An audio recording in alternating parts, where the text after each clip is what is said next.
I'm riding along in the car with my good friend Lance Otto.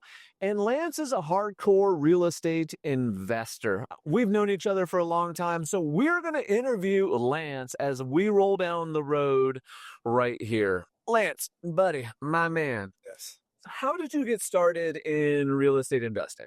Well, first of all, I don't know if I'd class myself as a heavy real estate investor. Yeah, I'd be like, Modest. I just follow a plan. Something I noticed when selling real estate. A lot of realtors just continue to sell real estate, and not a lot of them keep them. Yeah. And, got to a point where it's like I realized that when the last sign comes out of the ground of a listing of mine, that's my last paycheck. And so I wanted to create to where I can make money all the time, forever, and for the rest of my life. And being in real estate, the most successful people that I would meet and help, they were either a real estate investor or they were a business owner. Oh, amen. Yeah. And so those were the people that were the most wealthy and had the most money that I would help out. And so I just kind of got to the point where I'm like, man, I want to be there someday. And so then just over the course of time, you're selling real estate, you're making some money. So when you make that money, just keep a portion of it, do smart things with it, and then reinvest it back into real estate. And I do everything for the long-term hold. All my rental properties are for long-time hold. So yeah, I'm pretty excited about it. So how did you get started? Like, what was your first one? And then what did balloon into? How did you know to go into the next one? My first one was a duplex in Arlington, and it was kind of funny. On my birthday, I was out golfing. I don't hardly ever golf, and another gentleman had to join us in golf, and I was with me and one other friend, and he was bragging to me about how he sells all his real estate without using realtors. Everything's for sale by owner, and he's awesome, and he never uses a realtor. Don't need them, and because he found out I'm a realtor, and I'm like, oh, okay, well, cool, that's great. Well, then he says to me, hey, I got a duplex in Arlington that I'll be willing to sell. And, I'll do owner financing with you. And yeah. Yeah. And so I was like, okay. And keep in mind, I was just kind of reading Rich Dad, Poor Dad and just kind of understanding investing a little bit. And I followed up with him on that. And I took him up on his opportunity. And it was one of the best decisions I've ever done outside of marrying my beautiful wife because he only asked for $5,000. So I put $5,000 down. 5,000 down. On an owner contract. Yes. At like 5% interest on a note for 7 years, and I paid $225 for it, and now it's worth $600,000. Love it. Yeah. Love And it. I still own it today, and it cash flows me just under $2,000 a month. Just under 2,000. And then how did you get the second unit? Where did that come from? The second unit was another duplex in Marysville that was just kind of sitting on the market in like 2014, 15-ish. Yeah. It was small. It was a 1-bed, 1-bath, and it was sitting on the market at like $175,000. And I thought about sending it to a client. Here's the key message is I thought about sending it to a client. And I said, you know what?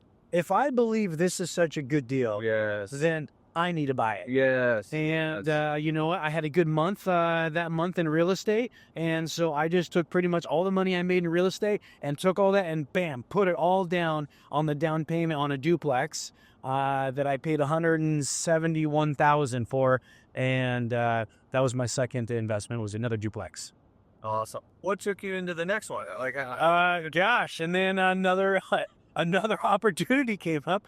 It was in Smoky Point. Smoky Point is one of the fastest growing areas in the entire state. And it was another duplex, 2-bed, 1-bath each side for like $260,000. Wow. And rents were low. Rents were like $750 and like $850. Yeah. And I was like, that's something that Thatch has always taught me about how can you find upside potential. Yeah. Just kind of looking for more opportunity. How about that? So rents were low. And so I bought that, paid $265 for it. And then in a matter of like 6 months, I had raised rents. I bought it and I was cash flowing like $400 a month. I raised rents. Next thing you know, I was cash flowing like $1,300 a month. Yeah, buddy. Yeah. And that was awesome.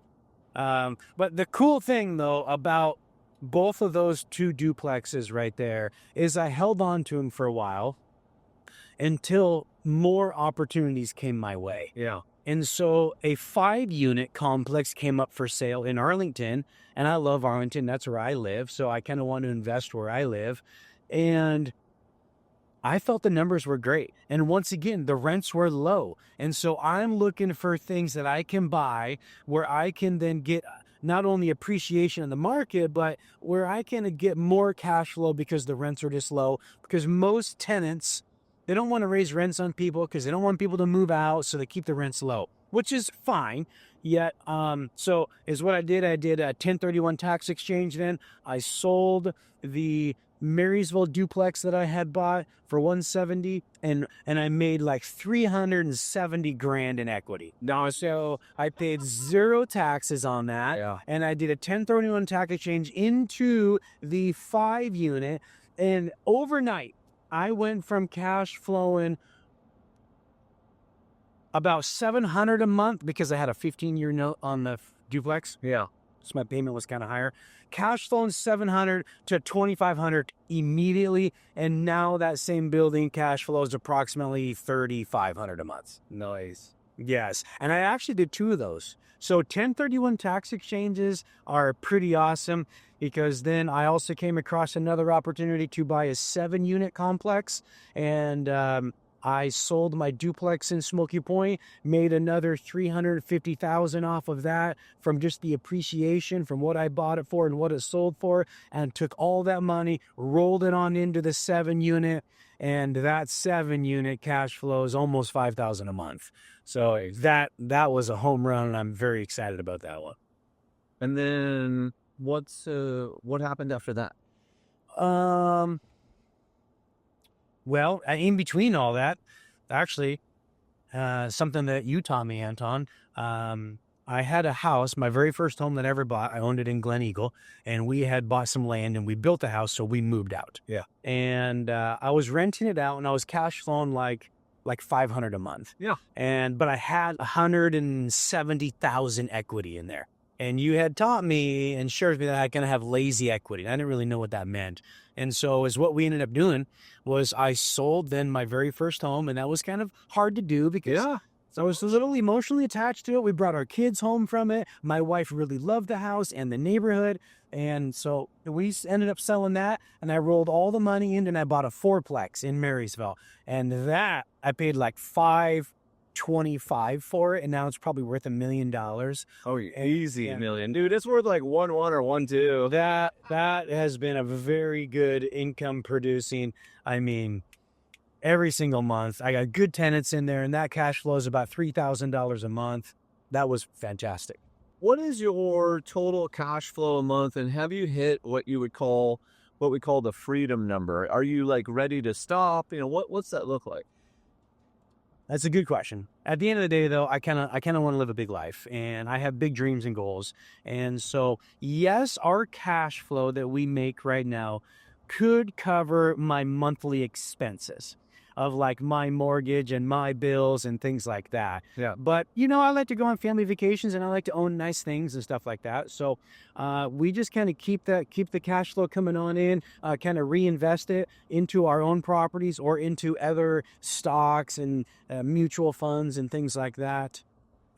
So we cash flow approximately about $13,000 a month off of our rentals right now. It varies because sometimes you have water, sewer, and garbage bills and these, but if I had to put an average, I'd say it's between 13 to 14. Amazing. Good job, brother. $13,000 a month. Good job, brother. I'm so proud. And what would you say, what's the biggest mistake you made on this journey? Like, if you had to do it over again, what would you do differently? I probably would have did it sooner.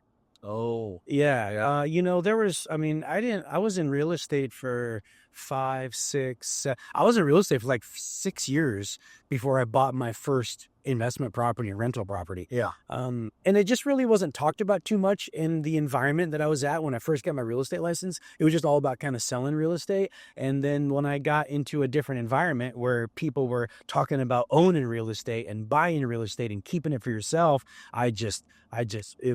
that was my main focus then from that time kind of moving forward. Instead of buying a brand new car or buying a brand new big house, I maintained where I was living, kept my debt very low, and then I would just buy real estate. So we were living in our very first home, and I had three duplexes and a fourplex when I was still, and I was still living in our very first home with a very, very low mortgage payment. I drove a Jeep Cherokee with 300,000 miles on it for a long time when I could have went out and bought other stuff, but I chose not to. I wanted to invest into real estate for the long haul, and I'm very glad that I did. Amen. And so what would you tell someone who's just getting started or wants to start the real estate investing journey? What should they do? Well, you want to get your debt low. The reason why I've never been turned down for a loan, and keep in mind at one time I had a 530 credit score and I had judgments against me and owed taxes. So if that is you, if you have a low credit score, you can do it. If you owe money in taxes, you can do it. And if you have judgments that are filed at the court system against you, welcome to my life. That job, brother. That was me.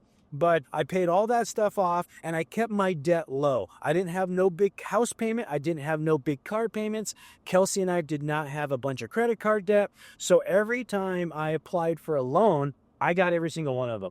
I was never denied of a loan. And so that was the biggest thing, is keeping the debts low. And then, you got to be in an environment to where you have opportunity to make good money, though. Because then when you make good money, don't go out there and blow it on things that you don't need or you don't care about. Just reinvest that back into assets. Yes.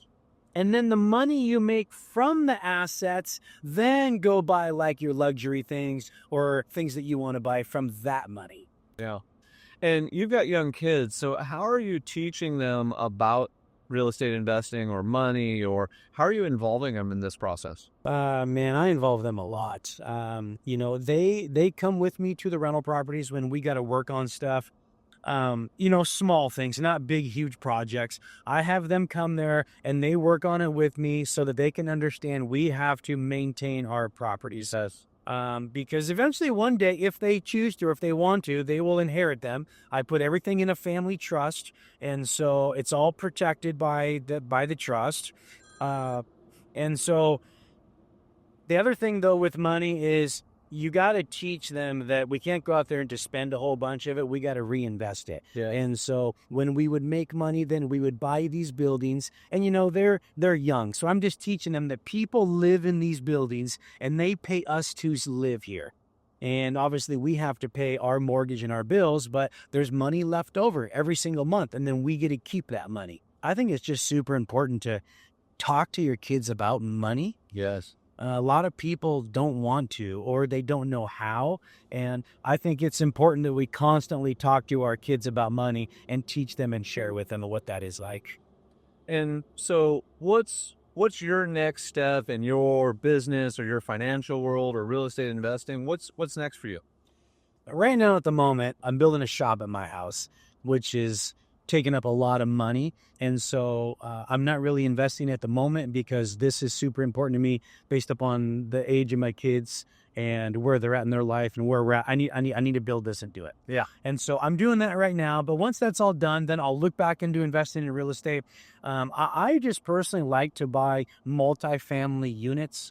I'm not really big into single family homes. I would like to buy either anywhere from, say, a 6-unit to, say, a 15-unit building. Yep. That's what I like. And I'll do a couple more 1031 to tax exchanges and just kind of roll that money on into it. And the good thing about these 1031s is my original down payment that I made of, say, $45,000, that was my Marysville duplex. It was a down payment of $45,000. Well, now that $45,000 controls a $1.3 million asset. Time. And this is a thing people, they underestimate. They underestimate time in relation to real estate and how it grows and compounds. Yeah. You just got to hold on to it. Just buy it, hold on to it. But also the other thing too is you got to maintain the buildings. Yes. And so that is very important to me. I let my tenants know, is anything wrong? I communicate with them. And if there is something wrong, I want to fix it right away. And I fix it right away because that lets my tenants know that I care about my buildings and that I'm not afraid to spend money to make sure that I and maintaining them well, because if I maintain them, then the tenants will maintain them. Yeah. Pride of ownership goes two ways. It does. Yeah. 100%. Any final words, my brother? Just don't wait. Once you get to know the numbers, the last 3 buildings, the last 3 buildings I bought, I made the decision in about 20 minutes. I knew the numbers, and you look at all the numbers, you draw them all out, you write it on a piece of paper, and then I made the decision, yes, I'm buying it. That's the biggest thing, is just know the numbers. Here's something else that Mike Hansen taught me, is know your specific performance criteria. Yeah. On where you want to invest at. What does that look like? You want to be more of like a sniper instead of just a shotgun. And I've been able to do that. And so I've narrowed it down to multifamilies. And so that's what I like. And if it's worked for me, it can work for you too as well. I always take advice from Anton and other people that know more than me. I don't know it all. Everything I've learned is just from other people that have done it, and then I just take action. I think that's one of the biggest things that you need to do in real estate, is you got to take action. A lot of people want to wait, and they wait for the right deal, and they hem and they haw, and they think about it, and then the opportunity's gone. And you can't wait long like that. You just got to make a decision quickly and then move forward. Amen, brother, man. I've known Lance for a long time, and what I can say about him is he will always take the action. He goes and learns it and then takes the action. I think that's the moral of this story. Thank you for watching. Hit that magic subscribe button. Drop any questions or comments that you have below, and have an amazing day.